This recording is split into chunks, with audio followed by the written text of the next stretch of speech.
Inclusive, de vez em quando eu sonho que estou conduzindo a locomotiva, que estou fazendo a viagem. Eu aposentei, deixei a ferrovia, mas eu tenho uma ferrovia no coração. Isso ficou gravado.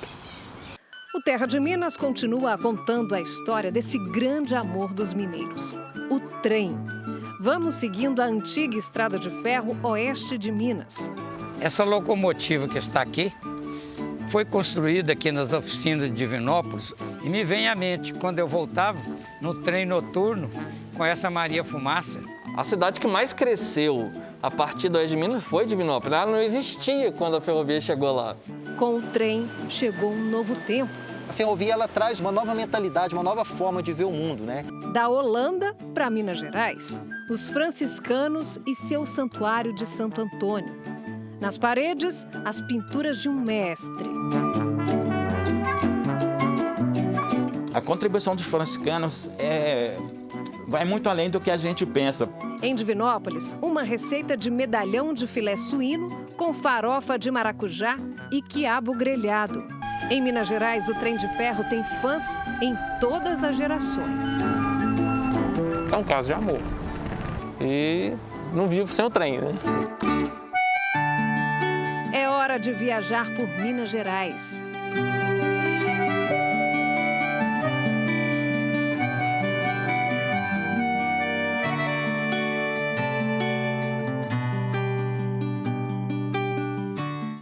Eu brinco que eu nasci tarde, né? Eu perdi muito disso, né? Eu nasci já nos anos 80, né? Uma das primeiras lembranças que eu tenho da minha infância é do trem. E eu ficava ali a tarde inteira no final de semana para ver trem chegar, ver trem sair, e aquilo me fascinava, me encantava de uma forma. Depois, já um pouco maior, comecei com literatura mesmo, especializada na área, né? E nisso, minha paixão só crescia, né? Meu interesse pela ferrovia só aumentava. E nisso eu comecei a treinar para maquinista, até o ponto que hoje eu conduzo trens, né? Faço manutenção. Essa é a cabine de uma locomotiva a vapor, né? A popularmente conhecida Maria Fumaça, né? Costuma chegar aí, na época de verão, dia que está bastante calor, dentro da cabine de uma locomotiva dessa chega a 50, 60 graus, tranquilamente. E aqui é a parte onde o maquinista e o foguista, né? São duas pessoas, para poder fazer a operação de uma locomotiva como essa, trabalham, né? O maquinista do lado direito, o foguista do lado esquerdo, correto? Aqui nós temos a porta da fornalha, é onde é feito o fogo, né? Quando a locomotiva é a lenha, o foguista precisa alimentar esse fogo constantemente com a lenha. Ele pega a lenha no tender e joga na fornalha.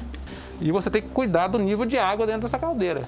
Se acabar a água, a caloria dentro da fornalha é tão grande que a caldeira começa a se desmanchar, ela começa a se comprometer. E com a pressão, ela pode vir a explodir. O injetor nada mais é do que uma bomba d'água movida a vapor. Ele vai puxar a água do tender, do tanque aqui atrás, e vai jogar na caldeira da locomotiva. Você tem aqui a marcha da locomotiva, né? A reversora, né, que a gente chama. Para frente, a máquina vai para frente, para trás, ela vem para trás. Você tem aqui o regulador de vapor, que seria o acelerador da locomotiva. É nele que a gente abre o vapor para ir alimentar os cilindros da locomotiva e pôr a locomotiva em movimento, né? Abrir mais vapor, mais velocidade. Diminuir, menos vapor, menos velocidade.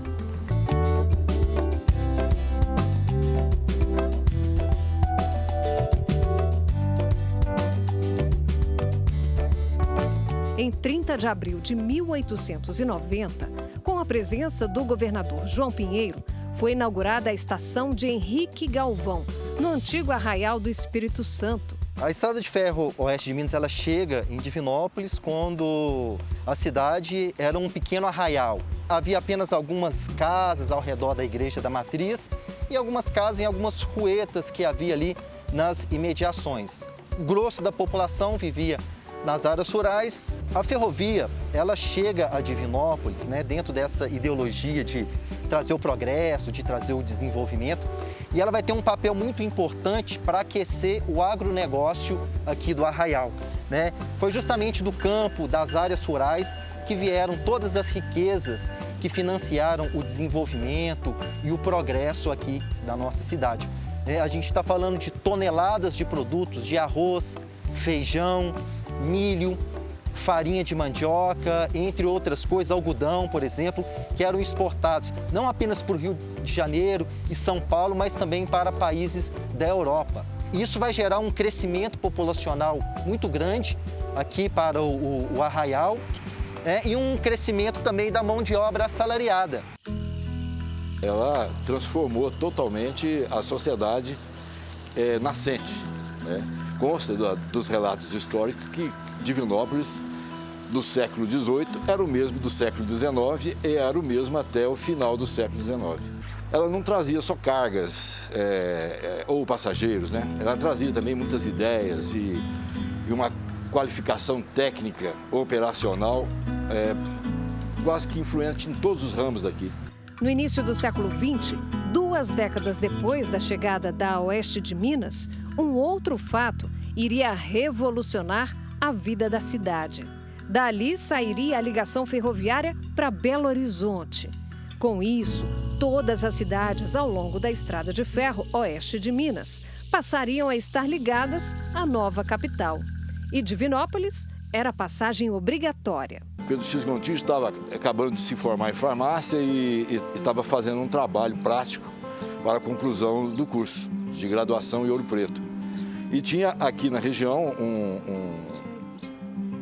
uma pessoa chamada José Clementino, que conhecia bastante de ervas, ele era tipo um curandeiro, e eles estavam caçando ervas para a produção de algum elixir e deram com o acampamento muito grande de trabalhadores, abrindo um corte na Serra das Perobas para poder passar os trilhos por ali. E eles vieram com aquilo na cabeça e vieram direto para o Arraial conversar com o padre que havia na época aqui. É justamente a ideia desse padre dizendo o seguinte: vocês são amigos do Afonso Pena, que frequenta regularmente o Arraial durante as festas, traz os filhos, etc. e tal. Para que o presidente Afonso Pena resolvesse mudar o traçado da estrada, era preciso que os políticos do Arraial mostrassem união. O que parecia impossível aconteceu. Essa reunião foi realizada com muita dificuldade na varanda da casa ou na sala de espera do Francisco Machado. E ali, 12 pessoas assinaram um documento e essa correspondência foi ao Rio de Janeiro, na mesa do presidente Afonso Pena. Em 20 dias, foi e voltou. Divinópolis passou a ser escolhido como ponto zero da ferrovia. Aqui virou o centro do sistema ferroviário, encontrando o chamado Trem do Sertão, né, começava aqui, né, o hoje corredor Centro-Leste. Aí sim, Divinópolis realmente virou o centro, e é interessante que era a menor e a mais rural das cidades. Tapicerica, Pitangui, todos eram mais importantes. Em 1916, foram inauguradas as oficinas da Estrada de Ferro. Até hoje, este é o maior centro de manutenção de trens da América Latina.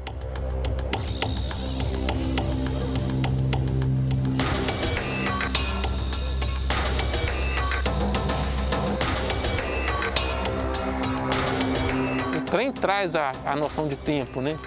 A questão de horário, de observar relógio. A própria ferrovia, onde ela tinha as oficinas, né? Que a sirene da oficina, que marcava a entrada e saída de turno, horário de almoço, regia a cidade inteira. Nossa, fiquei até emocionado. Porque eu morava em Nova Serrana, sou de Nova Serrana, e vim para aqui com 8, 9 anos de idade. E viemos à noite, a mudança veio à noite. E às 6h30 da manhã eu escutei uma música. Era a sirene da rede, que era a 200 metros da minha casa.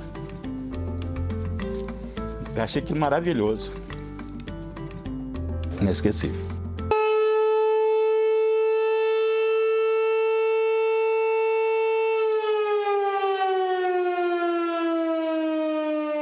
A transformação na sociedade passou a ser cada vez mais visível. Então nós vamos ter aqui uma oficina da Estrada de Ferro Oeste de Minas.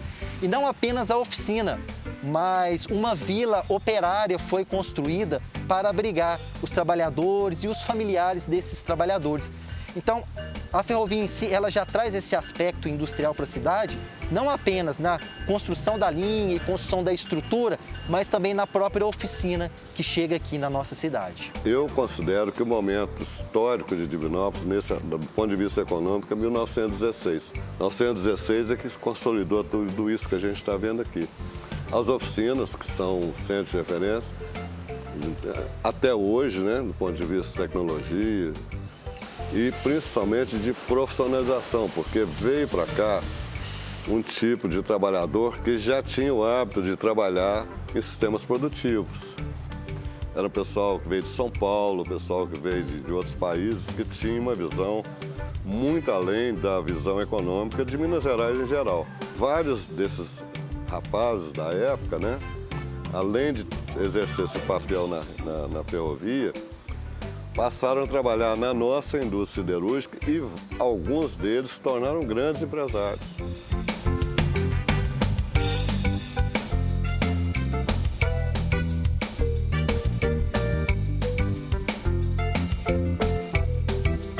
Você vê que além da contribuição tecnológica, além de tudo que eles fizeram, eles tiveram a preocupação, eles já atingiram uma certa idade, de formar outra geração. Essa preocupação com a educação tecnológica é, para mim, um dos principais fatores de desenvolvimento de Divinópolis. Criaram a primeira escola profissional ferroviária do Brasil, dentro das oficinas de Divinópolis.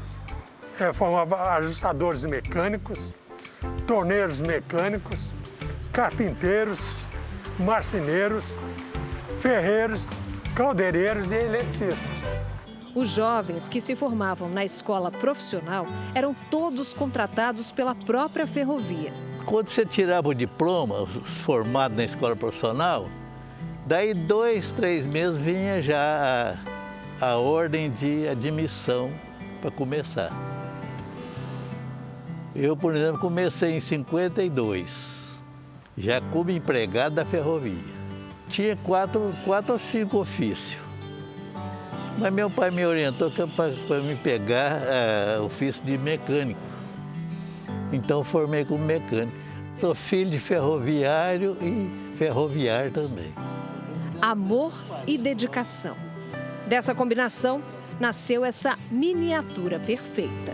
Essa aqui foi eu. A Rede Mineira de Aviação adquiriu 12 locomotivas dessas. Era locomotiva de elite, elas faziam os trens de passageiro, muito eficiente, veloz. Eu sou filho de ferroviário, neto de ferroviário e sobrinho de ferroviário. Minha família toda, meu avô morou nessa casa aqui e meus pais e eu moramos na outra casa, lá na outra esquina. Na Folha Larga, chegando entre Carmo da Mata e Oliveira, tinha a Folha Larga, era muita subida, muita descida, subida, era muito amorrado. E a locomotiva andava muito devagar. Então meu pai descia do trem e ficava andando, andava mais rápido que o trem. E eu com meus irmãos ficava, e a mãe, na janela gritando, pai, sobe, senão você fica aí. São lembranças de infância, de juventude, que eu não esqueço jamais. A ferrovia também permitiu o acesso de várias comunidades a apresentações culturais. Com o trem, o que era longe ficou perto. Muitas companhias, circos, só chegaram aqui na nossa região e só trouxeram o hall amplo de espetáculos, até mesmo a própria estrutura de montagem, graças à ferrovia. Sem a ferrovia era praticamente impossível. Por exemplo, uma companhia de circo que visitou aqui a nossa região né, trazendo, por exemplo, um elefante indiano, como a gente tem um registro de uma companhia que visitou a cidade de Oliveira e apresentou, inclusive, no palco do cinema de Oliveira, um elefante indiano. Essas localidades aqui do Oeste, elas tiveram um primeiro contato com o cinema graças a esses artistas ambulantes que, facilitados pela ferrovia, traziam seus cinematógrafos aqui e exibiam para essas populações. Tem um caso muito interessante de uma companhia de historiadores espanhóis que chega até Itapecerica, eles constroem um grande rondel e no espetáculo de estreia eles vendem todos os ingressos. E momentos antes da apresentação desses historiadores, os touros fogem para o centro da cidade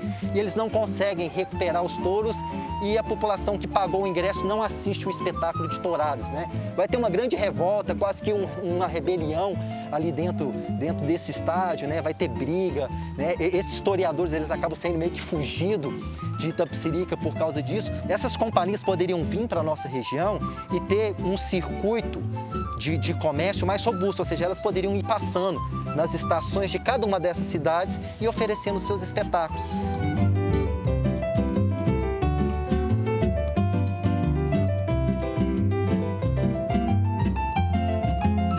A facilidade de transporte proporcionada pelo trem atraiu também gente preocupada com o desenvolvimento do espírito. Os frades franciscanos chegaram na década de 1920. Os franciscanos também não haveriam decidido vir para cá se não houvesse um núcleo já também com perspectivas melhores. E tanto assim que eles saíram do São João e vieram para esta área aqui do Oeste Mineiro. O antigo comissariado dos frades holandeses era São João del Rei. E também logo depois trouxeram a sede do comissariado para Divinópolis, que depois se tornou a província de Santa Cruz dos franciscanos. A contribuição dos frades franciscanos para a cidade foi imensa. Foi determinante também para um avanço da economia em certo período da história de Divinópolis. Porque, veja bem, mais ou menos em 1930 já inauguraram uma primeira faculdade no interior de Minas, que foi a Faculdade Teológica aqui. Havia muitos frades holandeses que eram professores e estudantes na cidade. Até hoje, um dos grandes tesouros artísticos em Divinópolis está no Santuário de Santo Antônio. As pinturas do frei Humberto Randag. O pároco daqui que estava em férias na Holanda convidou esse frei Humberto Randag para vir a Divinópolis pintar esse santuário que estava prestes a ser inaugurado. O frei Randag então recebeu as plantas e a partir daquilo ali ele fez o projeto, já veio com o projeto pronto. Em apenas 4 meses ele veio e pintou toda aquela beleza ali, pintou aquele parede do altar-mor, a via sacra e 2 painéis sobre a vida de Santo Antônio. A técnica é têmpera a caseína.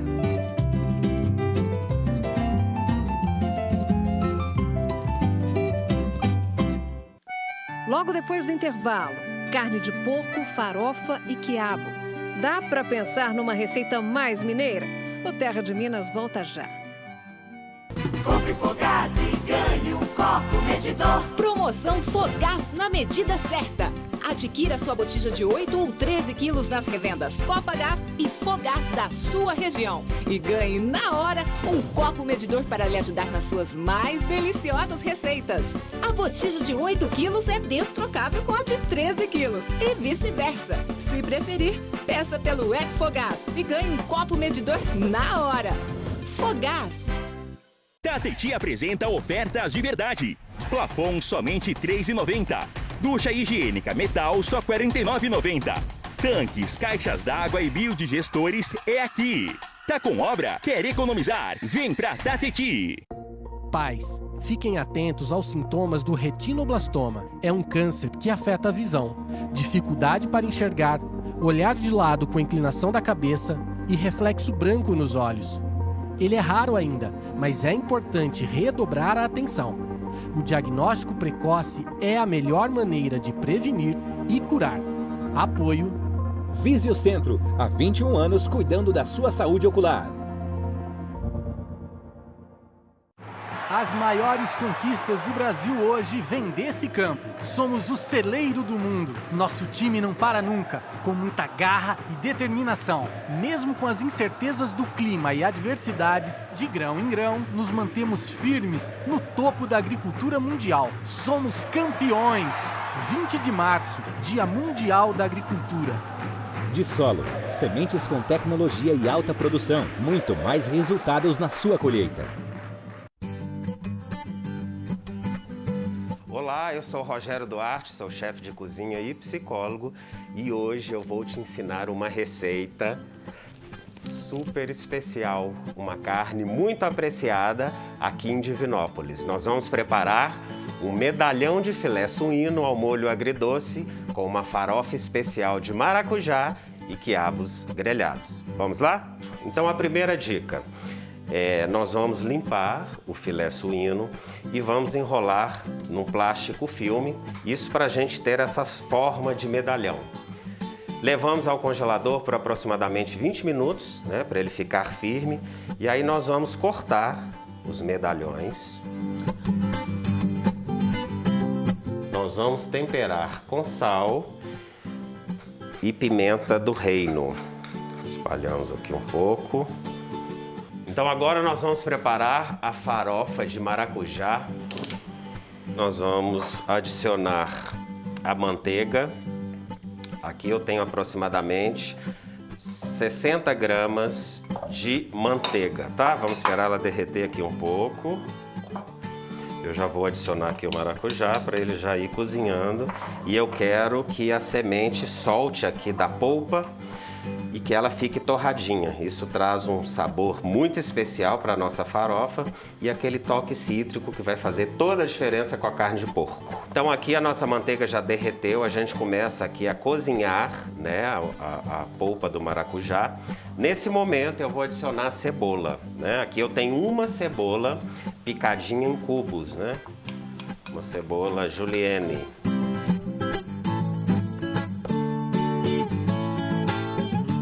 Então aqui a minha cebola já suou, né? Percebam que ela começa a ficar meio transparente.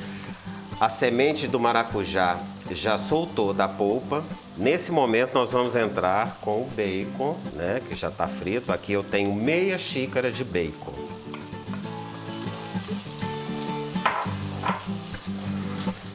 Bonita a cor, né? E agora a gente vai entrar com a nossa farinha de milho. Você pode usar farinha de mandioca também. Eu optei pela farinha de milho por causa da cor, né? Eu quero uma farofa bem amarelinha e para ela realçar no nosso prato. Então aqui nós vamos adicionando a farinha de milho biju. Para acompanhar o nosso prato, né, nós vamos fazer um quiabo grelhado. Aqui nós já temos o quiabo já lavado e seco, né? Ele higienizado, é importante que ele esteja bem seco. Nós vamos pegar o quiabo, tá? Ele inteiro mesmo, dessa forma, eu não vou descartar essa parte aqui, como todo mundo tem costume de fazer. Nós vamos partir ele aqui ao meio.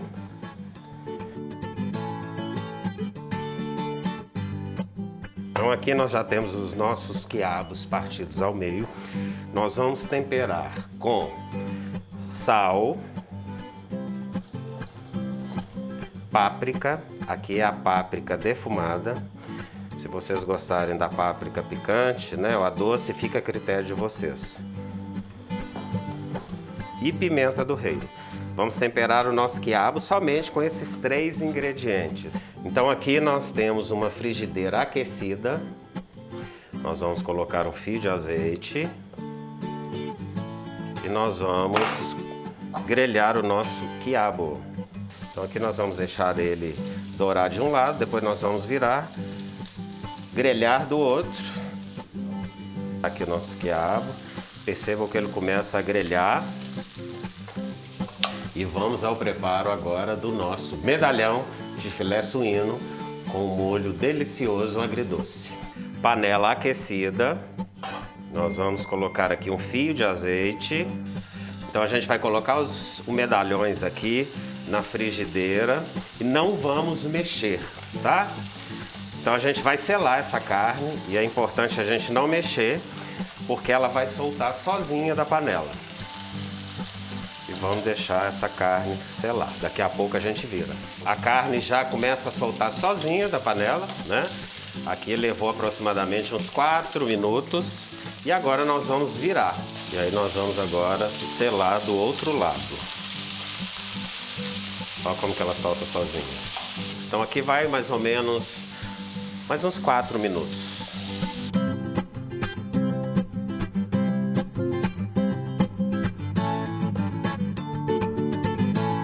Porque agora nós vamos aproveitar esse fundo da panela que está cheio de sabor. E nós vamos deglaçar aqui. O que é deglaçar? Nós vamos jogar um alcoólico aqui, pode ser vinho branco, seco, pode ser cachaça, pode ser uísque. Nós vamos fazer isso para a gente ter aqui todos esses sabores que estão aqui no fundo da panela. Então a gente coloca aqui um alcoólico. Vamos entrar com ramo de alecrim para dar um aroma e manteiga. E nós vamos adicionar também uma colher de sopa de mel, para a gente trazer aqui um toque agridoce para a nossa receita.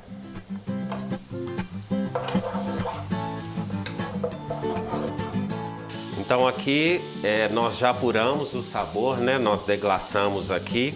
Então aqui o álcool já evaporou e aí nós vamos retornar com os nossos medalhões.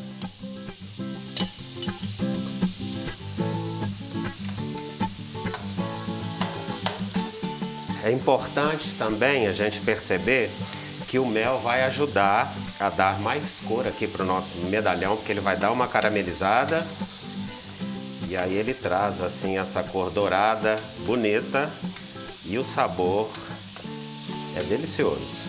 Então aqui nós já finalizamos o nosso medalhão de filé suíno e agora nós vamos empratar com a nossa farofa de maracujá e o quiabo grelhado. Então essa foi a minha sugestão, né? Um prato colorido, saboroso, extremamente mineiro. Espero que vocês tenham gostado.